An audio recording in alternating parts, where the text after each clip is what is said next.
ஆச்சி கொழுக்கட்டை மாவிற்கு கொழுக்கட்டை அச்சை கேட்டு வாங்குங்கள். தினமலர் நேயர்களுக்கு வணக்கம். வணக்கம். செய்தியாளர் கேட்ட கேள்விக்கு ஒருமையில் திட்டிய நாடாளுமன்ற உறுப்பினர் டி.ஆர். பாலு அண்ணாமலையை இடியட் என்று திட்டியதாக வரும் தகவல் உண்மையா? விவரங்களை பார்க்கலாம். விருதுநகருக்கு கள்ளச்சாராயம் காய்ச்சல் 6 பேரை கைது பண்ணியிருக்காங்க. இன்னும் பலான வேலைகளை செய்திருக்கிறார்கள். என்ன வேலைகள், என்ன செயல்கள் தெரிந்து கொள்ளலாம். தாவேகா மாநாட்டில் பவுன்சர்களால் தூக்கி வீசப்பட்ட உண்மையான நபர் யார்? ஆள் மாறாட்டம் செய்கிறதா திமுக? அரசியலுக்கு வந்துட்டு இதெல்லாம் சாதாரணமாப்பா என்கிற ரீதியில் விவரங்களை பார்க்கலாம். திமுக ஆட்சிக்கு எதிரான அந்த கருத்துக்கள்ல சத்தும் இல்ல, சாரமும் இல்ல அப்படின்னு முதலமைச்சர் மு.க. ஸ்டாலின் சொல்ல, அமைச்சர் பெரிய கருப்பணம் ஆள் இல்லாத மைதானத்திலையும் மக்களிடையே உரையாற்றுகிறார். ஆள் இல்லாத கடையில யாருக்கு சாட்டி யாத்திரீங்க? அதிமுகவை பற்றி கரிசனத்தோடு திருமாவளவன் பேசிய பேச்சுக்கு மதுரை மண்ணின் மைந்தர் செல்லூர் ராஜு அவர்கள் திசை மாறி போய்விட்டார் என்று திருமாவை சாட, திருமாவர்கள் அப்படி என்றால் நான் எங்கே சென்று விட்டேன், சமூக நீதியின் பக்கமா என்று அவர் எதிரி கேள்வி கேட்க ஒரு மாதிரியாக பல தகவல்கள், விவரங்களை பார்க்கலாம். நாகை மாவட்டம் கோடியக்கரையில மாற்றுத்திறனாளுடைய வீடு புகுந்து தாக்கி இருக்கிறார்கள் திமுகவினர். ஏன் இந்த அராஜகம் அப்படின்னு கேட்டா, ஸ்டாலினுடைய ஸ்டிக்கரை ஒட்டலங்க அப்படின்னு வருத்தப்பட்டு உடன்பிறப்புகளின் ஆவேச வெறிச்சைகள் தான் இந்த வேலை. இதை பத்தி தான் இன்னைக்கு நான் பார்க்க போறோம். இது சைட்லைட்ஸ்.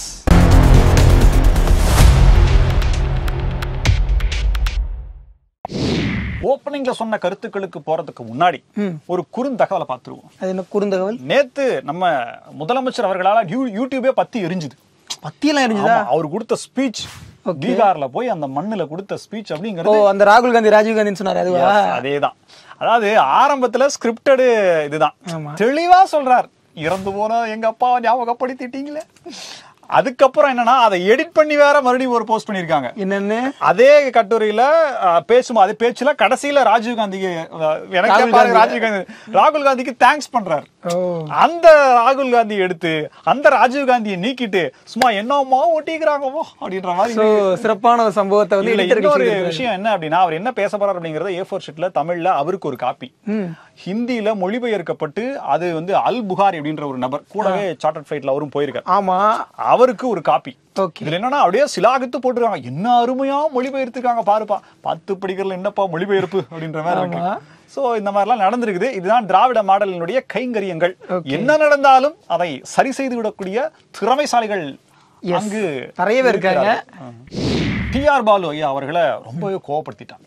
ஒரே ஒரு கேள்விதான் கேட்டேன், அதுக்கு என்ன போயான்ட்டாரு எப்படின்னு கேட்டீங்க? அதாவது என்னன்னா, 2004 நீங்க நிறைய ஊழல் பண்ணதாகவும், 2009 அது அமௌண்ட் அடுத்த கேள்விதான் அது வந்தார். 2009 அதனாலதான் உங்களுக்கு எதுவும் கொடுக்கலன்றையும் அண்ணாமலை அவர்கள் சொல்லியிருக்காரு. கூடவே என்னன்னா, அப்போ போகாத மாதம் டிஎம்கே ஃபைல்ஸ் வெளியிட்டதுனாலதான் மானம் போயிடுச்சா அப்படின்னு கேள்வி கேட்டிருக்காரு. யாரு கேட்டிருக்கா? அவர் கேட்டிருக்காருங்க. நீ கேட்கல, நான் கேட்கலீங்க. அவர் கேட்டதாங்க நான் கேட்டேன் அப்படின்னா, அவரு என்கிட்ட கேட்டா நான் அதுக்கான பதில சொல்லிக்கிறேன் அப்படின்னு. ஐயா 10,000 சும்மா நிறுத்து பாப்பா அப்படின்ற மாதிரி போயா அப்படின்னு செய்தியாளரை ஒருமையில் திட்டி பேசி இருக்கிறார் முன்னாள் ஒன்றிய அமைச்சர். அவருக்கு பிடிக்கும், மத்திய அமைச்சர் பிடிக்கும். டி.ஆர். பாலு அவர்களுக்கு கோவப்பட்டிருக்காப்ல. இதுல இன்னொரு விஷயம் என்னன்னா, அண்ணாமலை அவர்கள் சொன்னா எந்த இடியட் சொன்னா என்ன அப்படின்ற மாதிரி ஒரு சொல்ல, அந்த பதில் அப்படிங்கிறது தெளிவா பட்டவர்த்தனமா சேட்டலைட் மீடியாக்கள்ல ஒளிபரப்பாயிட்டு இருக்கு. இந்த இடியட்ங்கிற வார்த்தைக்காக யாரை சொன்னார்? அந்த அண்ணாமலை வந்து இவர் மேல ஒரு மானநஷ்ட வழக்கு போட்டாருன்னா அது எப்படி இருக்கும்? வாய்ப்பு இருக்கான்றது நான் பொதுவா தான் சொன்னேன் அப்படின்ற மாதிரி ஒரு குற்றவியல் வழக்குக்கு வந்திருக்கோம். நான் குற்றப்பதிவு செஞ்சிருக்கேன். இப்ப நான் வந்து வாக்குமூலத்தை கொடுத்துட்டேன். அடுத்து அவர் வருவாரு, அவர் பேசுவாரு, அவர் வந்து விசாரணை பண்ணுவாங்க. இதுல அதெல்லாம் டியூட்டி என்னன்னா, போன முறை ஹியரிங் வரும்போதே இப்ப வழக்கு போட்டது டி.ஆர். பாலு. ஹியரிங் வருது அன்னைக்கு 2 பேரும் அது சொல்லி நீதிமன்றம் சொல்லுது. அண்ணாமலை வந்துட்டார், அவர் புகாருக்கு ஆக்கப்பட்டவர். ஆமா, புகார்தாரர் இங்க இருக்கார். 2 பேரும் வரணும் இல்ல, இவர் வரல. அவர் வரப்ப நான் வர மாட்டேன், எனக்கு தனியா ஒரு மீட்டிங் கோர்ட்டுக்கு வந்து அடுத்த ஹியரிங் கூப்பிட சொல்லுங்க அப்படின்னு இன்னைக்கு வந்திருக்கிறார். இன்னைக்கு வந்து அவர் ஆஜராயிருக்காரு. அது வந்து 2 சம்பவம் பண்ணிருக்காரு. என்னன்றது தெரியல. விருதுநகர் மாவட்டம் சேத்தூர் கிராமத்துல அந்த மேற்கு தொடர்ச்சி மலை பக்கத்துல ஒரு எஸ்டேட்டுங்க, சூரியங்கல் எஸ்டேட் அப்படின்னு சொல்லி சொல்றாங்க. அந்த எஸ்டேட்டை தேவதானம் அப்படிங்கிற பகுதியை சேர்ந்த கடற்கரை அப்படின்னு ஒருத்தர் வந்து குத்தகைக்கு எடுத்திருக்காப்புல. அவருடைய மகன்கள் சண்முககுமார், செல்வகுமார், அதுபோக அங்க இருக்கக்கூடிய மற்ற வேலைகள் செய்யக்கூடிய தங்கப்பாண்டி, வேங்கை, அப்புறம் இன்னொருத்தர், இப்படி பலரும் இருக்கிறாங்க. ஒரு 6 பேர். இவங்க வந்து ஒரு குடிசைத்துல ஒரு தொழில பண்ணிருக்காங்க. ஒண்ணும் இல்ல, 5 லிட்டர் குக்கர்ல ஒரு 4 டம்ளர் அரிசியை வச்சு சோறாக்குற மாதிரி சாராயம் காய்ச்சிருக்காங்க. அது பெரிய தப்பா? இல்ல அது சாராயம் காய்ச்சல ஊரல் போட்டிருக்காங்க. அடுத்து அந்த ஊரலை கண்டுபிடிச்சிருக்கு. அப்பா, மகன், பேரன் இப்படி வந்து குலத்தொழிலா குடும்பமா செய்யறாங்கன்னா பாத்துக்கலாம். அதாவது பாரம்பரியத்தை கடத்தணுமா இல்லையா, அதுக்காக அந்த முயற்சியை பண்ணியிருக்காங்க.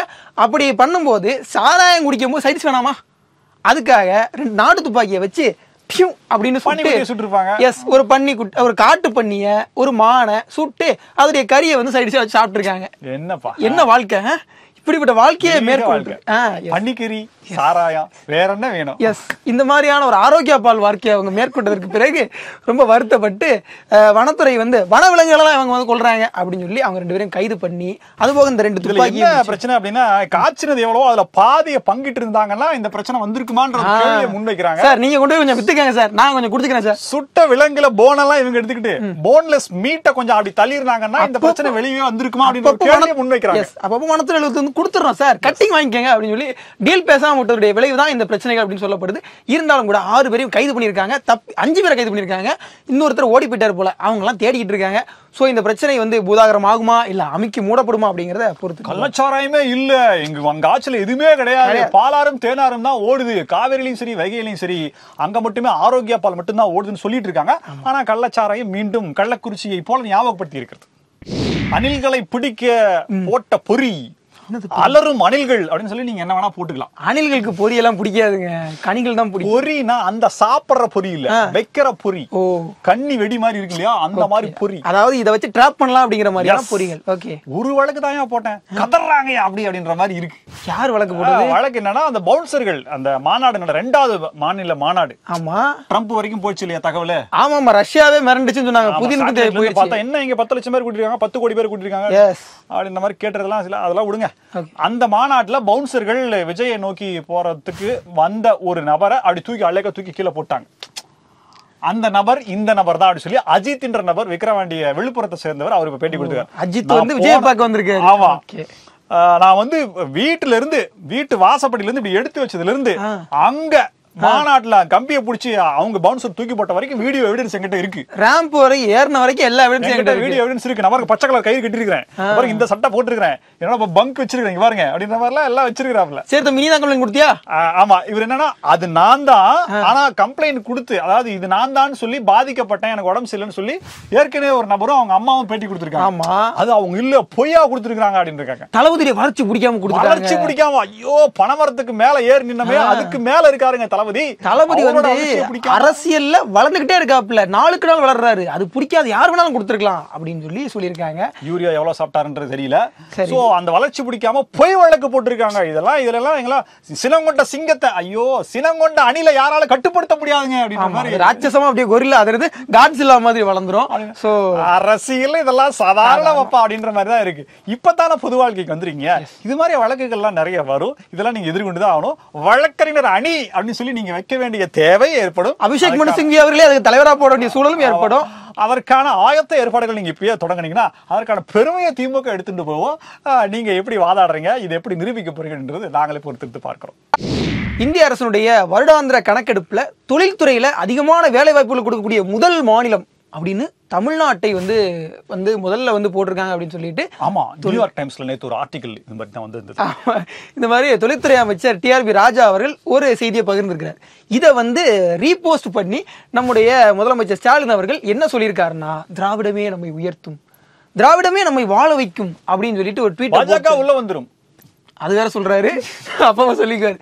ஸோ இப்படி எல்லாம் சொல்லிக்கிட்டு திராவிடத்தால தான் நம்ம எல்லாருமே வாழ்ந்துகிட்டு இருக்கோம், திமுக ஆட்சிக்கு எதிரான விமர்சனங்கள்ல சாரமும் இல்ல சத்தும் இல்ல அப்படின்னு. செட்டிநாடு காரக்குழம்பா சார், சாரம் கருப்பு சத்துலாம் வேற இருக்கிறதுக்கு அப்படின்னு சொல்லிட்டு நம்ம கேட்க வேண்டியதா இருக்கு. அதுல ஒரு வார்த்தை முழுசா குறிப்பிட்டிருக்கு, சட்டம் ஒழுங்குடன் சிறப்பாக செயல்படும். நெஞ்சு வலி வந்துருங்க, ஏத்துக்கிற மாதிரி இருக்கு. அதாவது சட்டம் ஒழுங்குன்றதுலாம் எங்க சார் இருக்கு, அதெல்லாம் காணாம போய் பல வருஷம் ஆயிப்போச்சு, அதுவும் 4.5 வருஷம் ஆயிப்போச்சு. எவ்வளவு சொன்னாலும் கேட்கவே மாட்டேங்கிறாங்க. நாங்கள் வாழ்வது ஜென் மனநிலையில், இங்கு நடப்பது அப்படியே மனித புனிதர்கள் ஆட்சின்றாங்க. சட்டம் ஒழுங்கு தானே சார் கேள்விப்பட்டீங்க, கேட்கணும்ல. அடுத்த டாபிக் அதுதான், அது வரப்போகுது. அதுக்கு முன்னாடி ஒரு விஷயம் சொல்லிடுவோம். அமைச்சர் பெரியகரப்பன் அவர்கள் இந்த சாரி சொல்றதுக்காக வந்து போய் போன் கொடுத்தாரு இல்லையா, அந்த அமைச்சர் தான் ஞாபகப்படுத்துறதுக்காக சொன்னேன். அமைச்சர் பெரியகரப்பன் அவர்கள் சிவகங்கையில ஒரு விழாவுக்கு போயிருக்காரு. எக்ஸ் வலைதளத்துல அவர் பேரை போட்டா வேற ஒரு வீடியோ வருது. அம்மா சாமி, நான் எதுவும் பேசல. முதல்வர் கோப்பைக்காக வந்து அவர் வந்து அந்த விளையாட்டு போட்டிகள் தொடங்கி வைப்பதற்காக போயிருக்காரு. போன இடத்துல அவங்களுக்கு மேடை போட்டாங்க. கீழே உட்கார்றவங்க வெயில்ல கஷ்டப்படக்கூடாதுன்னு சாமியானா பந்தல் போடணுமா இல்லையா, ஆனா அதை போடாம விட்டுட்டாங்க. அவங்கெல்லாம் அந்த பக்கமா போய் மரநிழல்ல தங்கிட்டாங்க. 11 மணிக்கு 1 மணி நேரம் லேட்டா தான் இந்த ப்ரோக்ராம் வேற ஆரம்பிச்சிருக்காங்க. வெயில் கடுமையானதுனால மரத்தடியில் போய் அவங்க ஒதுங்கிட்டாங்க. வெறும் காலி கிரவுண்டா இருந்திருக்கு. அதை பார்த்தோன்னா அமைச்சர் கூட்டமா இருக்கிறத கற்பனை பண்ணிட்டு அவர் பாட்டுக்கு ஃபீல் பண்ணி பேச ஆரம்பிச்சிட்டாரு. கண்ணாடி போட்டிருப்பாரு. அது வந்து அந்த கண்ணாடி MIB-ல வரும் தெரியுங்களா, டாம் க்ரூஸ் போடுறதுல அப்படியே கண்ணு கட்டி தூரம் வரைக்கும் மனித தலைகளா தெரியும். சோ அந்த மாதிரியான ஒரு கண்ணாடியை போட்டுட்டு கண்ணு கட்டின தூரம் வரைக்கும் மக்கள் கூட்டமும் மக்கள் அலையும் அப்படி இருக்கிற மாதிரியான ஒரு கற்பனையில அவர் பேச ஆரம்பிச்சிருக்காரு. ஆளே இல்லாத மைதானத்துல யாரை பார்த்து சார் பேசுறீங்க, இந்த ஆளே இல்லாத இதுக்கெல்லாம் உங்களுக்கு ஒரு தைரியம் வேணும் அப்படின்ற மாதிரி. எஸ், அநேகமாக தேர்தலிலும் அவர் இந்த மாதிரியான வந்து மக்களே இல்லாத இடத்துல தான் பேச வேண்டிய நிலைமை ஏற்படுமோ அப்படின்லாம் இப்ப கலாய்க்க ஆரம்பிச்சிட்டாங்க. சோ நெட்டிசன்களின் வாய்க்கு அவள் தந்திருக்கிறார் அமைச்சர் பெரியகருப்பன். இருக்கவே இருக்குது போட்டோஷாப் வச்சு நம்ம எல்லாம் எப்படி என்ன, அதுவும் வேற வந்துருச்சு.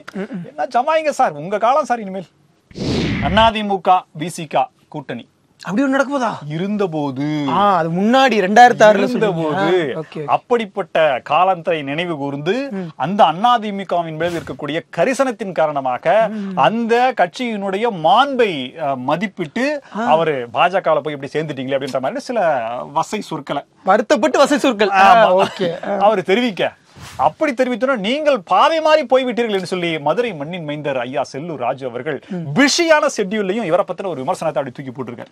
ஏற்கனவே செல்லூர் ராஜா அவர்கள் வந்து சும்மாவே வந்து கிண்டல் பண்ணுவாரு. சோ இப்போ வந்து திருமாவளவன் அவர்கள் வந்து அட்டாக் பண்றதுக்கு ஆரம்பிச்சிருக்காரு. ஆமா, என்னன்னா விசிகா வந்து விமர்சிச்சிருக்காங்க. வேற மாதிரியான வார்த்தைகள் எதுவுமே ஒரு நாகரிகம் கருதி அவர் பயன்படுத்தலன்றது தெரியல.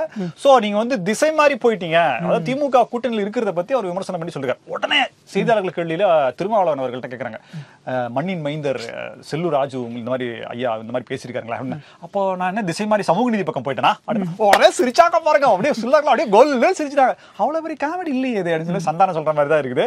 சோ திசை மாறி போய்விட்டீர்கள் என்று சொல்லி எந்த அர்த்தத்தில் சொன்னார் அப்படிங்கறத திருமாவளவன் புரிஞ்சுக்கலையா, இல்ல புரிந்தும் புரியாத மாதிரி இருக்கிறாரா, அவருக்கு புரிய வைப்பது யார் என்று பல பேரும் கேள்வி கேட்டார்கள். நாகை மாவட்டம் கோடியக்கரையில வந்துட்டு ஒரு மாற்றுத்திறனாளி, அவர் பட்டியல் சமூகத்தை சேர்ந்தவரும் கூட, அவர் வந்து அவர் அடுத்து வராப்ல அப்படின்னா திமுக காரர் தான் இருப்பார். எஸ், என்னன்னா அந்த மாற்றுத்திறனாளிக்கு வந்து ஒரு 3 சக்கர வாகனம் கொடுத்துருக்காங்க ஒரு 4 மாசத்துக்கு முன்னுக்கு. இப்ப மழை பெஞ்சது இல்ல, அந்த மழை பெஞ்ச போது ஐயா ஸ்டாலின் அவர்களுடைய, முதலமைச்சர் ஸ்டாலின் அவர்களுடைய ஸ்டிக்கர் விழுந்துருச்சு, மலையில விழுந்துருச்சு, பசை இல்லாம விழுந்திருக்குது. ஆமா, அதுக்கப்புறம் நேத்து வந்து விநாயகர் சதுர்த்தி இல்லையா, அவரு கோயிலுக்கு போய் சாமியை கும்பிட்டு வரும்போது அந்த 3 சக்கர வாகனத்தையே போயிருக்காரு. போன நேரத்துல இந்த கோடியக்கரையில் இருக்கக்கூடிய ஊராட்சி ஒன்றிய முன்னாள் உறுப்பினரா, அவர் பேர் வந்து லட்சுமணன், அவர் இதை பார்த்து ஊராட்சி ஒன்றிய முன்னாள் உறுப்பினர் நடவடிக்கை எடுத்திருந்தாருன்னா 3 வீல்ல எத்தனை வீல் காணாம இருக்குன்னு தெரியாது. திமுக காரர், முக்கியமான பாயிண்ட், அதையும் நோட் பண்ணிக்கங்க. அவர் வந்து போயிருக்காரு. போன நேரத்துல என்ன தம்பி கந்தசாமி, என்ன அந்த ஐயாவுடைய படம் இல்லையா, தளபதி படம் எங்க அப்படின்னு சொல்லி கேட்டிருப்பாரு போல. பிச்சிட்டியா கொடுத்தது யாரு, எங்க அறிவாளி எடுத்து கொடுத்துருக்கோமே கேட்டிருந்தா பரவாயில்ல, சாதி பேரை சொல்லி திட்டிருக்காரு. அதாவது பட்டியல் சமூகத்தை சேர்ந்தவர் அப்படிங்கறதுனால சாதி பேரை சொல்லி திட்டினா அவர் மேல என்ன வழக்கு போடணும், PCR வழக்கு போடணும். ஆனா போடல. அது மட்டும் இல்ல, அந்த வண்டியை அடிச்சு உடைக்க முயற்சி பண்ணிருக்காங்க. அதற்கு பிறகு இந்த கந்தசாமிங்கிற மாற்றுத்திறனாளி அந்த ஊராட்சி ஒன்றிய முன்னாள் தலைவர், முன்னாள் உறுப்பினர்ல முன்னாள் தலைவர் சுப்பிரமணியன் அப்படிங்கிறவர்கிட்ட போய் சொல்லியிருக்காங்க, ஐயா அந்த மாதிரிலாம் பண்ணிட்டாங்க ஐயா அப்படின்னு. அவங்க என்ன பண்ணிருக்காங்கன்னா, சுப்பிரமணியுடைய மகன் சுப்பிரமணியன், அப்புறம் இன்னொருத்தர் அந்த லட்சுமணன், இந்த 3 பேருமே சேர்ந்து அந்த வண்டியை உடைச்சு வீடு புகுந்து அவங்கள தாக்கி, அங்க இருக்கக்கூடிய ஒரு முன்னாள் பட்டியல் சமூக உறுப்பினர் ஒருத்தரையும் தாக்கி இந்த வேலைகள்லாம் பார்த்திருக்காங்க. இதெல்லாம் வந்து கோடியக்கரையில் நடந்திருக்கு. போன டாபிக் தான் கேட்டோம், ஐயா திருமாவளவன் அவர்கள் திசை மாறி போயிட்டான்னு சொல்லி செல்லூராஜ் சொல்லியிருக்காரு. இந்த தகவல் திருமாவளவனுக்கு போய் சேருமா, சேர்ந்தாலும் இதுக்கு நடவடிக்கை எடுப்பாரா, இல்ல கவின் அப்பாவை கூட்டு போன மாதிரி இவரையும் கூட்டு போய் நின்று போட்டோ எடுத்துட்டு காம்ப்ரமைசிங் பேசுவாரா? ஒன்னும் இல்ல, ஒரே ஒரு 3 சக்கர வண்டி, அதுல ஸ்டிக்கர் ஒட்டலன்ற ஒரே காரணத்துக்காக ஒரு மாற்றுத்திறனாளியை தாக்குறது சரியா? அது மட்டும் இல்லாம ஸ்டிக்கர் ஒட்டாம பெயிண்ட்ல தான் பண்ணி கொடுத்தா சொல்ல முடியாது. அப்படியாவது பண்ணிருக்கலாம். பட்டியல் சமூகத்தை சேர்ந்தவர் அடிக்கிறது சமூக நீதியா அப்படின்ற கேள்வியை கேட்டா இதுதான் சட்டம் ஒழுங்கு. அடிக்கலாமா? முதல்ல சுயமரியாதைன்னு நீங்க பேசுறீங்களே, வாய்களே மேடைக்கு மேடை பேசுறீங்களே, ஒரு மாற்றுத்திறனாளி அந்த பேரை வச்சீங்களே, அவனுக்கு மரியாதை கொடுத்தீங்களான்னு கேக்குறாங்க. இதே போல பல புதிய தகவல்களோடு மீண்டும் உங்களை சந்திக்கிறோம். இது சைட்லைட்ஸ். நன்றி.